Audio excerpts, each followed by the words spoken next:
क्या कल्कि अवतार जन्म ले चुके हैं? क्या कलयुग का अंत नजदीक है? क्या कहते हैं आर्कियोलॉजिक सबूत? कलयुग सच में लाखों वर्ष का नहीं, सिर्फ 1200 वर्षों का है। क्या है कल्कि अवतार के बचपन का नाम? कल्कि अवतार कब लेंगे और कहां लेंगे? उनका रूप कैसा होगा? उनका वाहन क्या होगा?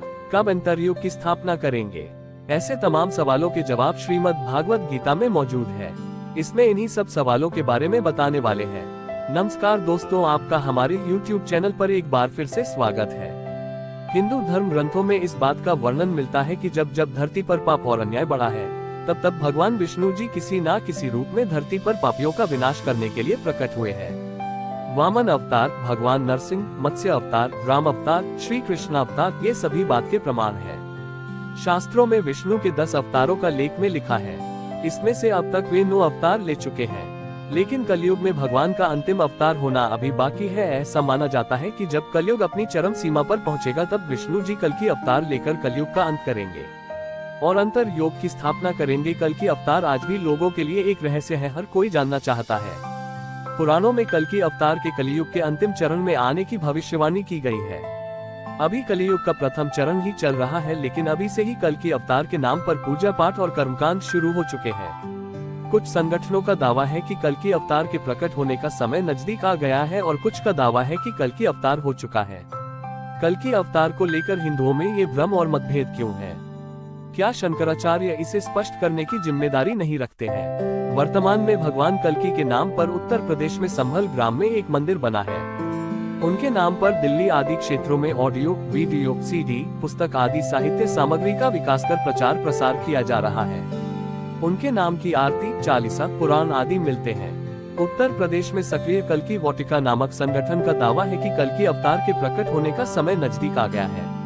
इन लोगों का मानना है कि देवी जगत में कल्कि अवतार हो गया है। स्वप्न, जागृत और वाणी अनुभवों द्वारा वे भक्तों को संदेश दे रहे हैं। उनकी महाशक्तियां भक्तों की रक्षा के लिए इस जगत में चारों ओर फैल चुकी हैं। अब बस उनका केवल प्राकट्य शेष है। इसका तार्किक आधार यह है कि अवतार किसी समय सीमा में बंधा नहीं होता। उसके प्राकट्य के अपने मापदंड होते हैं। हिंदू धर्म के पतन का एक मुख्य कारण यह है कि हर वह कार्य किया जा रहा है जिसका वेदों में उल्लेख नहीं मिलता है। हिंदुओं के एकमात्र धर्म ग्रंथ है वेद। वेदों का सार है उपनिषद और उपनिषदों का सार है गीता। इतिहास ग्रंथ महाभारत का एक हिस्सा है गीता। रामायण, पुराण और स्मृतियां भी इतिहास और व्यवस्था को उल्लेखित करने वाले ग्रंथ है, धर्म ग्रंथ नहीं। पुराणों में बताया गया है कि कलियुग के अंत में भगवान कल्कि अवतरित होंगे। वे एक सफेद घोड़े पर बैठकर आएंगे और राक्षसों का नाश कर देंगे। पौराणिक मान्यता के अनुसार कलियुग 4,32,000 वर्ष का है, जिसका अभी प्रथम चरण ही चल रहा है। कलियुग का प्रारंभ 3102 ईसा पूर्व से हुआ था, जब 5 ग्रह मंगल, बुध, शुक्र, बृहस्पति और शनि मेष राशि पर 0 डिग्री पर हो गए थे। इसका मतलब 3102 + 2017 = 5119 वर्ष कलियुग के बीत चुके हैं और 4,26,881 वर्ष अभी बाकी है और अभी से ही कल्कि की पूजा, आरती और प्रार्थना शुरू हो गई है। माफ करना, अभी से नहीं, करीब 350 साल से उनकी पूजा जारी है। यह अवतार भविष्य में होगा या नहीं, यह अभी अनिश्चित है, लेकिन लोगों को कौन रोक सकता है पूजा करने से? मूर्ख लोग तो अमिताभ और रजनीकांत की पूजा भी करते हैं। कल्कि पुराण के अनुसार कलयुग में भगवान विष्णु कल्कि रूप में अवतार लेंगे। कल्कि अवतार कलियुग व सतयुग के संधिकाल में होगा। यह अवतार 64 कलाओं से युक्त होगा। पुराणों के अनुसार उत्तर प्रदेश के मुरादाबाद जिले के शंभल नामक स्थान पर विष्णुएशा नामक तपस्वी ब्राह्मण के घर भगवान कल्कि पुत्र रूप में जन्म लेंगे। कल्कि देवदत्त नामक घोड़े पर सवार होकर संसार से पापियों का विनाश करेंगे और धर्म की पुनः स्थापना करेंगे। स्कंद पुराण के 10वें अध्याय में स्पष्ट वर्णित है कि कलियुग में भगवान श्री विष्णु का अवतार श्री कल्कि के रूप में संभल ग्राम में होगा। अग्नि पुराण के 16वें अध्याय में कल्कि अवतार का चित्रण तीर कमान धारण किए हुए एक घुड़सवार के रूप में किया है और वे भविष्य में होंगे। कल्कि पुराण के अनुसार वह हाथ में चमचमाती हुई तलवार लिए सफेद घोड़े पर सवार होकर युद्ध और विजय के लिए निकलेगा तथा मलेच्छों को पराजित कर सनातन राज्य स्थापित करेगा। पुराणों की यह धारणा कि कोई मुक्तिदाता भविष्य में होगा सभी धर्मों ने अपनाई। क्या ये अवतार हो चुका है? इसके विपरीत कुछ अन्य पुराण और बौद्ध काल के कवियों की कविता और गद्य में ऐसा उल्लेख व गुणगान मिलता है कि कल्कि अवतार हो चुका है। वायु पुराण अध्याय 98 के अनुसार कल्कि अवतार कलयुग के चरमोत्कर्ष पर जन्म ले चुका है। इसमें विष्णु की प्रशंसा करते हुए दत्तात्रेय, व्यास कल्कि विष्णु के अवतार कहे गए हैं। किंतु बुद्ध का उल्लेख नहीं हुआ है। इसका मतलब ये कि उस काल में या तो बुद्ध को अवतारी होने की मान्यता नहीं मिलती थी या फिर बुद्ध के पूर्व कल्कि अवतार हुआ होगा। मत्स्य पुराण के द्वापर और कलियुग के वर्णन में कल्कि के होने का वर्णन मिलता है। बंगाली कवि जयदेव 1200 और चंडीदास के अनुसार भी कल्कि अवतार की घटना हो चुकी है, अतः कल्कि एक ऐतिहासिक व्यक्तित्व हो सकते हैं। जैन पुराणों में एक कल्कि नामक भारतीय सम्राट का वर्णन मिलता है। जैन विद्वान गुणवद 9वीं शताब्दी के उत्तरार्ध में लिखते हैं कि कल्किराज का जन्म महावीर के निर्वाण के 1000 वर्ष बाद हुआ। जिनसेन उत्तर पुराण में लिखते हैं कि कल्किराज ने 40 वर्ष राज किया और 70 वर्ष की आयु में उसकी मृत्यु हुई। कल्किराज अजितांजय का पिता था। वह बहुत हिंसक और क्रूर शासक था जिसने दुनिया का दमन किया और निग्रंथों के जैन समुदाय पर अत्याचार किए।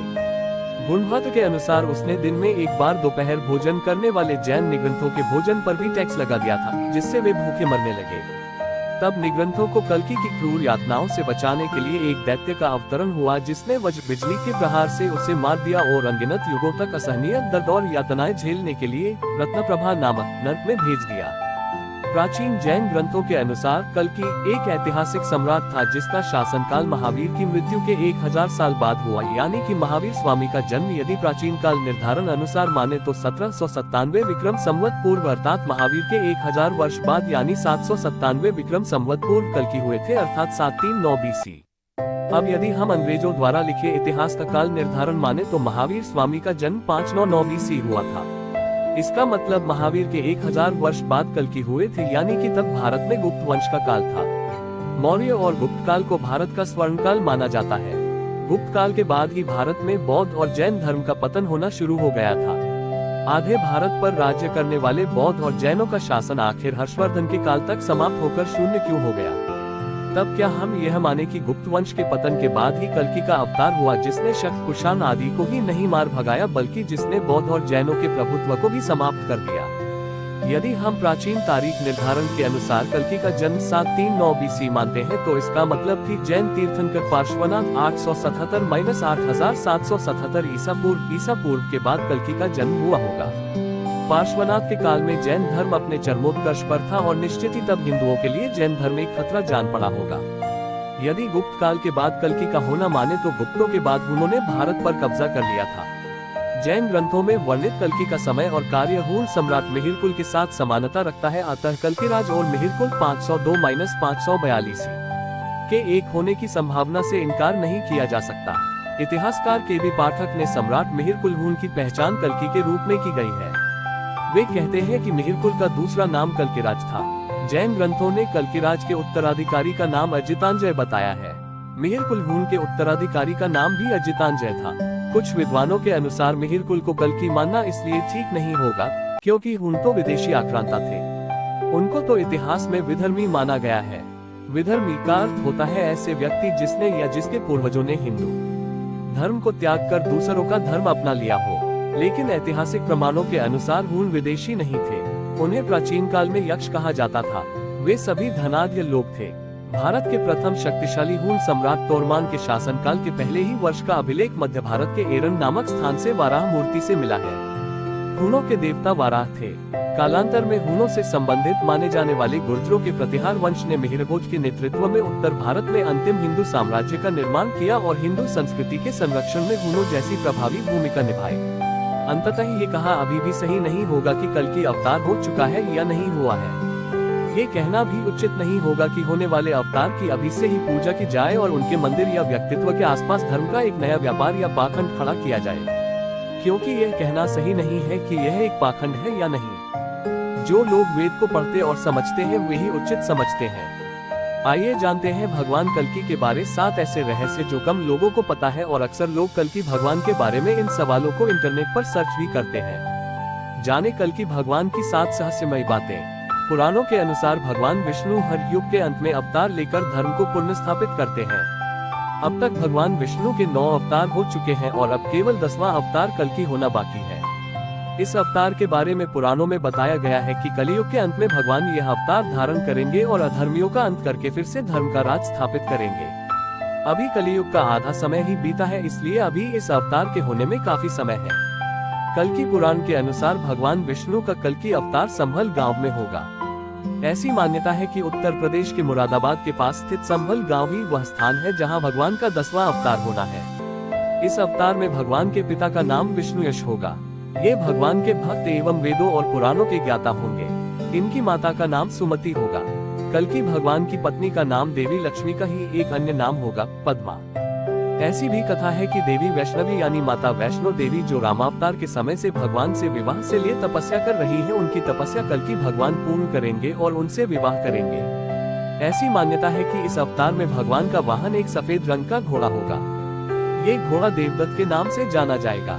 कल्कि भगवान के गुरु भगवान परशुराम जी होंगे। परशुराम जी भगवान विष्णु के ही एक अवतार माने जाते हैं। इन्हें अमृतत्व का वरदान प्राप्त है। इनके निर्देश पर कल्कि भगवान शिव की तपस्या करेंगे और दिव्य शक्तियों को प्राप्त कर अधर्म का अंत करेंगे। रामावतार के समान ही कल्कि अवतार में भी भगवान 4 भाई होंगे। इनके अन्य 3 भाइयों के नाम होंगे सुमंत, प्राज्ञ और कवि। अपने इन्हीं भाइयों के साथ मिलकर भगवान धर्म की स्थापना करेंगे। कल्कि अवतार में भगवान के 4 पुत्र होंगे। इनके नाम होंगे जय, विजय, मेघमाल तथा बलाह। आशा करते हैं कि हमारे द्वारा दी गई जानकारी आपको बेहद पसंद आई होगी। ऐसी ही जानकारी, ऐसी ही हिस्ट्री से जुड़ी जानकारी के लिए हमारे चैनल को सब्सक्राइब करें और हमारी वीडियो को लाइक करते रहें।